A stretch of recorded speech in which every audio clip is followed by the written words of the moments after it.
Chapitre suite réelle. On va commencer ce chapitre en faisant des rappels d'abord sur les suites arithmétiques et suites géométriques, et aussi on va se rappeler comment calculer leurs limites. Commençons d'abord par les suites arithmétiques et suites géométriques. Comment savoir une suite est arithmétique ou bien elle est géométrique? Comment déterminer le terme général de chacune de ces deux suites? Comment calculer aussi la somme de termes consécutifs d'une telle suite? J'ai résumé tout ce rappel sous forme d'un tableau. La première colonne, ce sont les rappels sur les suites arithmétiques. La deuxième colonne, les rappels sur les suites géométriques. Pour une suite arithmétique, on passe d'un terme au suivant en ajoutant toujours le même nombre réel, la même constante R, qu'on appelle raison de cette suite. Et on vous rappelle que R doit être une constante indépendante de n, c'est-à-dire ne contient pas n. Tandis que pour une suite géométrique, on passe d'un terme au suivant en multipliant toujours par le même nombre que j'ai noté ici Q, qu'on appelle aussi raison de cette suite géométrique. Comment savoir ou bien comment on montre que la suite est arithmétique? Si un plus 1 moins un, on trouve égal une constante R, alors cette suite un est une suite arithmétique. Autrement dit, si on a un plus 1 moins un égale à R, et en emmenant le terme un de l'autre côté du signe égal, on obtient aussi un plus 1 est égal à un plus R. C'est-à-dire, pour montrer qu'une suite est arithmétique, on doit ou bien calculer un plus 1 moins un, il faut trouver à la fin une constante indépendante de n, ou bien on exprime un plus 1 égale à l'aide de un, mais ce n'est pas de n'importe comment, égale un plus une constante. Pour une suite géométrique, si tous les termes de la suite sont non nuls, et si on a un plus 1 sur un égale une constante qu'on appelle Q ici, alors cette suite est géométrique. Autrement dit, un plus 1 sur un égale à Q, ou encore un plus 1 égale à Q fois un. Donc, pour montrer une suite est géométrique, si on est sûr que tous les termes sont non nuls, on peut calculer un plus 1 sur un, on simplifie les calculs, et on trouve égal une constante Q. Ou encore, dans le cas général, les termes de la suite sont non nuls ou pas, si on peut mettre un plus 1 sous la forme une constante fois un, alors automatiquement cette suite un est une suite géométrique. Maintenant, comment exprimer un, qui est le terme général de la suite U, en fonction de n, pour une suite arithmétique et pour une suite géométrique. Pour une suite arithmétique, un égale u0 plus n fois r, dans le cas où on a u0 comme premier terme. Ou bien plus généralement, un égale up plus n moins p fois r, n moins p entre parenthèses. Pour une suite géométrique, le terme général un égale u0 fois q puissance n, ou encore, dans le cas général, c'est un égale up fois la raison q puissance n moins p. Comment calculer la somme de plusieurs termes consécutifs d'une suite, soit arithmétique, soit géométrique? D'abord, regardons cette écriture, cette somme. up plus le terme suivant qui est up plus 1, plus le terme suivant qui est up plus 2, plus et ainsi de suite, jusqu'à dernier terme qui est un. Remarquons d'abord que cette somme contient combien de termes? comment on calcule le nombre de termes d'une somme. Le premier terme, c'est UP. Le dernier terme, c'est UM. Donc, en faisant M moins P, et on ajoute 1, M moins P plus 1, c'est le nombre de termes de cette somme. Et ceci est valable pour une suite, pour n'importe quelle suite, même si elle est arithmétique ou géométrique. Donc, si on a cette somme, et si on a U est une suite arithmétique, cette somme égale, et voici la formule, le nombre de termes, facteur premier terme de cette somme, plus dernier terme de cette somme, le tout sur 2. Je vous conseille de retenir la propriété sous forme, celle-ci sous forme littérale. Et voici donc comment on calcule la somme de M moins P plus 1 termes consécutifs d'une suite arithmétique. Pour une suite géométrique, on a deux formules. Et ça dépend de Q. CQ différent de 1, CQ égale à 1. Dans le cas où Q différent de 1, la formule dit le premier terme de la somme fois 1 moins la raison à la puissance nombre de termes. Le nombre de termes, cette puissance, c'est seulement exposant Q sur 1 moins Q. Autrement dit, puisque le premier terme de la somme, c'est UP dans cette écriture. Donc on obtient UP fois 1 moins Q à la puissance le nombre de termes qui est M moins P plus 1 sur 1 moins Q. Donc ceci dans le cas où la raison est différente de 1. Dans le cas où la raison est égale à 1, et entre parenthèses, dans ce cas on dit que la suite est constante, c'est-à-dire tous les termes sont tous égaux au premier terme qui est UP.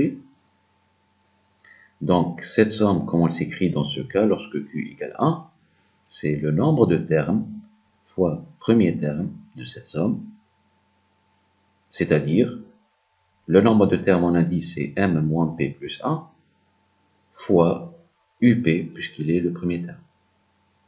Donc ce sont des résultats à retenir et qu'on aura besoin dans les exercices. Prenons cette activité pour se rappeler comment appliquer ces rappels. Dans cette activité, on a deux questions, deux suites. Une suite UN qui est une suite arithmétique et une suite VN qui est une suite géométrique. Commençons par la suite arithmétique.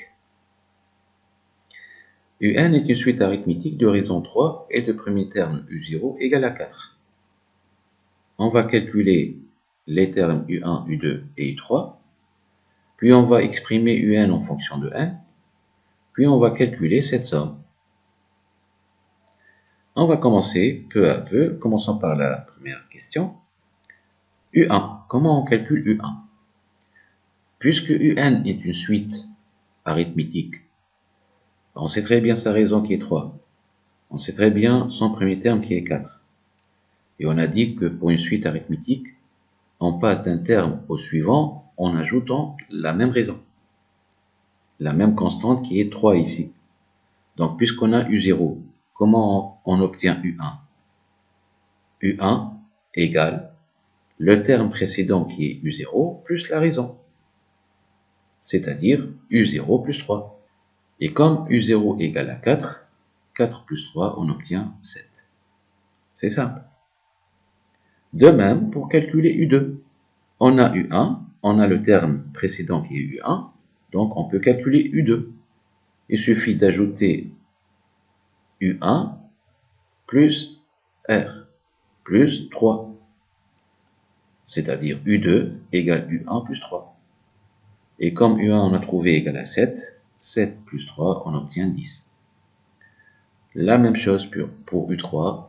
U3 c'est U2 plus 3 plus la raison. Et comme U2 égale 10, donc 10 plus 3, on obtient 13. Question B. Première question B. Exprimer UN en fonction de n pour tout entier naturel n. C'est-à-dire on va écrire UN en fonction de n. Et généralement, dans cette question, pour calculer un, on applique la formule, qui est un égale u0 plus n fois r. Et on ne reste pas ici. Égale, on remplace u0 par sa valeur, qui est 4. On remplace r par 3, et on obtient 4 plus 3n. On peut l'écrire aussi 3n plus 4. Question C, on va calculer maintenant cette somme Sn. D'abord, on remarque que cette somme qui est égale u0 plus u1 plus jusqu'à un-1, c'est-à-dire c'est une somme de plusieurs termes consécutifs ou bien successifs de cette suite arithmétique. Donc pour la calculer, il suffit d'appliquer la formule qu'on vient de rappeler tout à l'heure. Le nombre de termes de cette somme.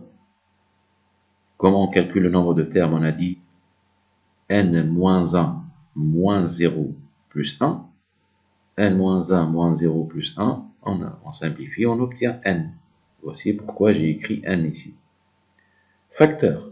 Premier terme de la somme, qui est u0, plus dernier terme de la somme, qui est un moins 1. Le tout sur 2. Et voici cette écriture. On ne reste pas là. Il faut toujours simplifier au maximum. On a déjà u0, on remplace donc par 4. Mais on n'a pas un-1. Comment on va calculer ou bien exprimer un-1 à quote égal en fonction de n? On a très bien un à quote égal, puisqu'on a le terme général un. C'est à partir de cette écriture un égale 4 plus 3n, on peut calculer n'importe quel terme de cette suite. Il suffit de remplacer n par la valeur demandée. Par exemple, si on veut calculer u10, on a un égale 4 plus 3n, donc u10 égale 4 plus 3 fois 10, et on calcule. La même chose ici pour un-1. Pour calculer un-1, il suffit de remplacer n dans cette écriture par n-1. On obtient donc n, facteur de u0 qui est égal à 4, plus un-1 égale 4 plus 3 fois n-1. Voilà, on a remplacé n par n-1. Et on simplifie les calculs. On commence par développer ici. 3 fois n plus 3 fois moins 1. 4 plus 4 plus moins 3, on obtient ici. On obtient 5. Donc, voici l'écriture finale après la simplification. N facteur de 5 plus 3n sur 2. Ça, c'est pour la première question. Ce sont les mêmes questions qui se répètent, mais dans ce cas, lorsqu'on a V est une suite géométrique. La première question, on va calculer aussi les premiers termes V1, V2 et V3. On rappelle, on a dit tout à l'heure, pour une suite géométrique, on passe d'un terme au suivant en multipliant par la raison. C'est-à-dire, si on a V0 à quote égal, on veut calculer le terme suivant qui est V1. Donc V1 égale V0 fois la raison. C'est-à-dire V1 égale 2 fois V0. Voilà. Et puisque V0 égale à moins 3, donc 2 fois moins 3, on obtient moins 6. La même chose pour calculer V2. V2 égale la raison fois le terme précédent qui est V1. Donc V2 égale 2 V1. Et puisque V1 égale à moins 6, donc 2 fois moins 6 égale à moins 12. De même pour V3, donc vite fait, V3 égale 2V2, qui est égal 2 fois moins 12, donc moins 24. Deuxième question petit b, on va exprimer maintenant Vn en fonction de n, le terme général Vn en fonction de n, sachant que V est une suite géométrique. Donc, on a une propriété pour une suite géométrique qui dit Vn égale le premier terme V0 fois la raison à la puissance n, c'est-à-dire V0 Q puissance n. Or, on a V0 égale à moins 3, on a Q égale à 2, on remplace et il suffit d'écrire. on obtient moins 3 fois 2 puissance n. Deuxième question, petit c, on va aussi calculer maintenant cette somme, et on remarque encore une fois que n-1 moins 0 plus 1, on obtient n, exactement n. Donc il y a n termes consécutifs, et puisque la suite est géométrique, et en remarquant que q égale à 2 différent de 1, donc on applique la formule concernant la somme de plusieurs termes consécutifs d'une suite géométrique. Voici, premier terme de cette somme qui est V0, fois 1 moins la raison à la puissance nombre de termes, et on a dit le nombre de termes c'est n ici, sur 1 moins la raison. Il suffit de remplacer V0 et Q par leur valeur, on obtient donc moins 3, facteur de 1 moins 2 à la puissance n sur 1 moins 2. Et on ne laisse pas comme ça. Lorsque vous remarquez, ou bien on constate qu'il y a une simplification, il faut la faire. Ici, on peut calculer 1 moins 2 et on obtient moins 1. Donc, moins 3 sur moins 1 égale à 3. Donc, l'écriture devient 3 facteur de 1 moins 2 puissance n. Et donc, voici une activité, comment appliquer les derniers rappels à propos d'une suite arithmétique et d'une suite géométrique. Maintenant, on va rappeler comment calculer la limite d'une suite arithmétique et d'une suite géométrique. D'abord, n'oublions pas que lorsqu'on parle de limite d'une suite, d'ailleurs de n'importe quelle suite, non seulement une suite arithmétique ou une suite géométrique, c'est lorsque n tend vers plus l'infini.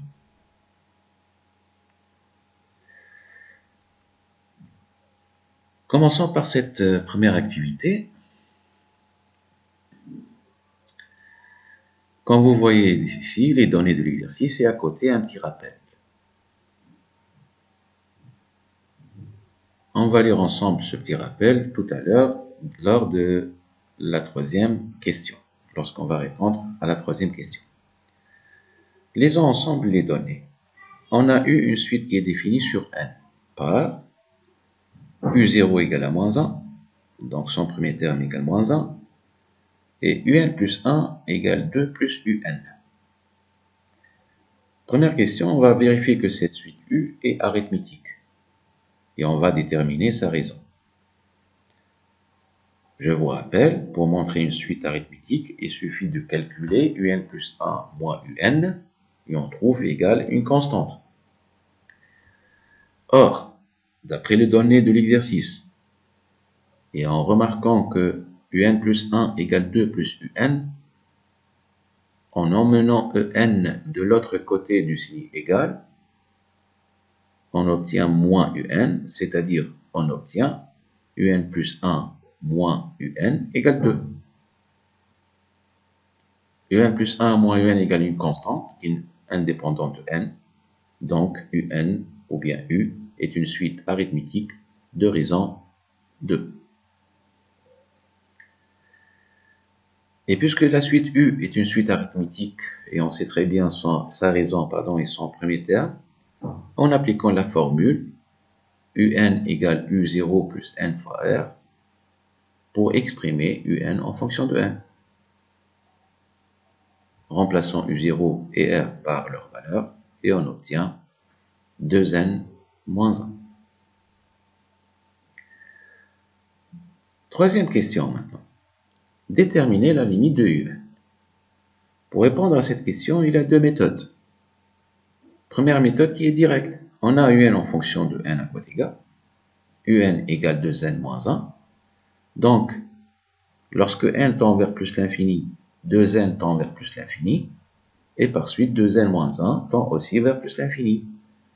Et en fin de compte, la limite de UN, lorsque n tend vers plus l'infini, égale plus l'infini. Ou bien, deuxième méthode,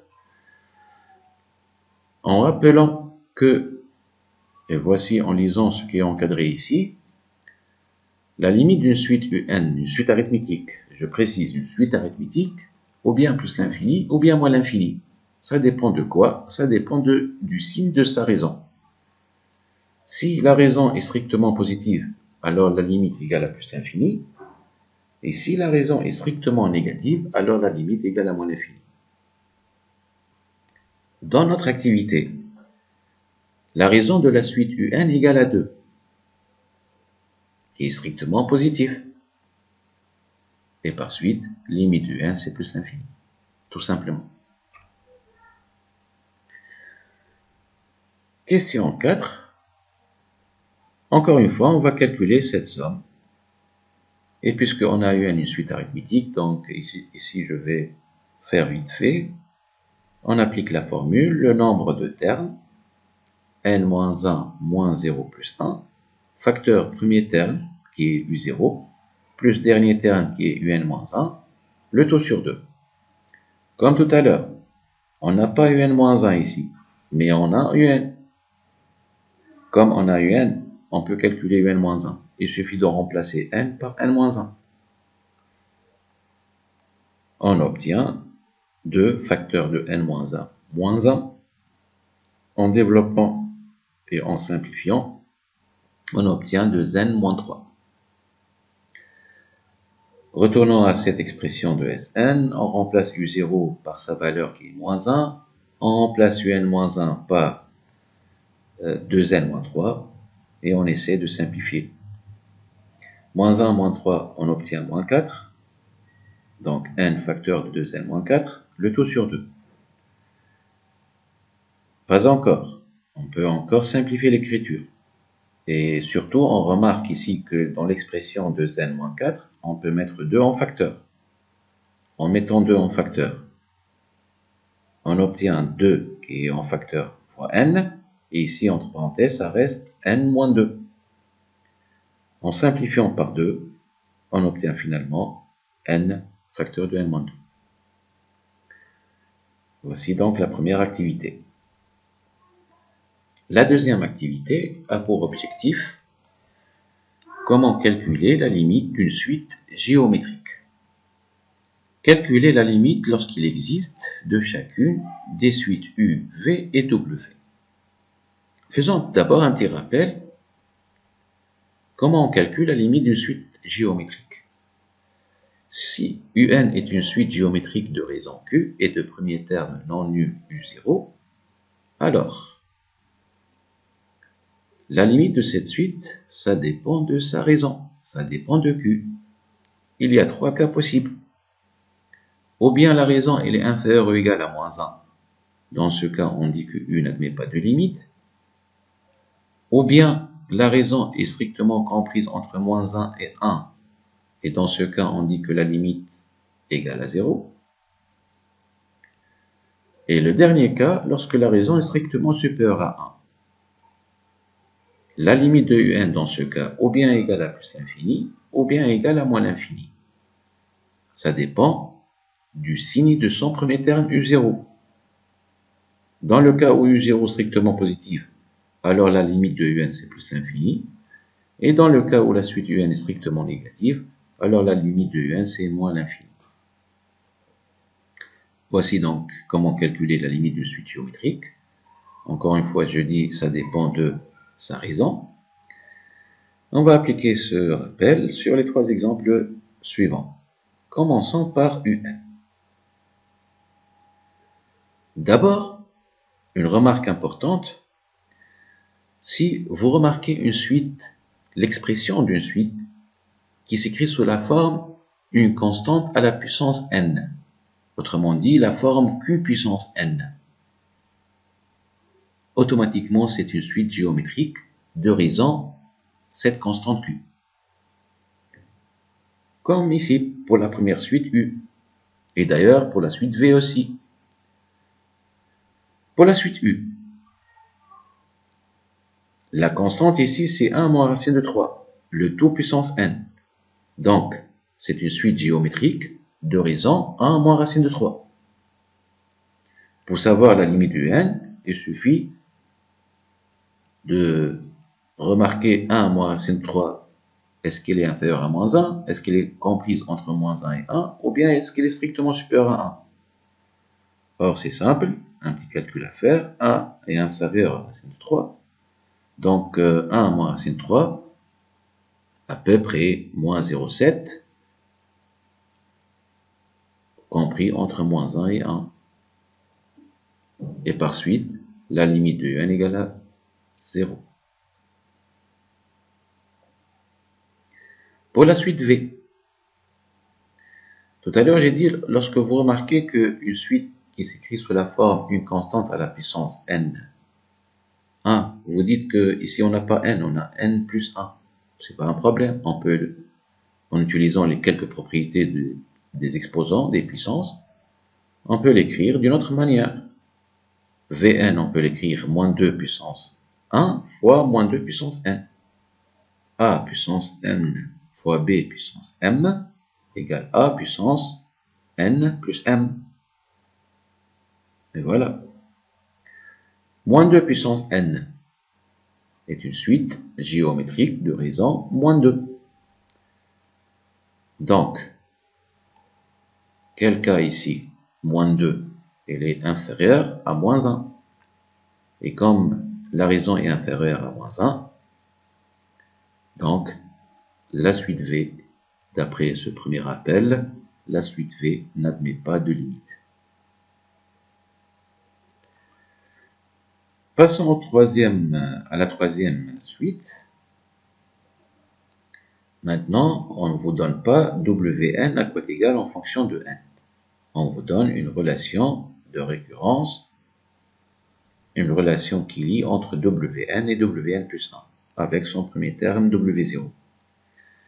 Donc, d'abord, on essaie d'exprimer Wn plus 1 à l'aide de Wn. On va emmener 4 Wn de l'autre côté du signe égal.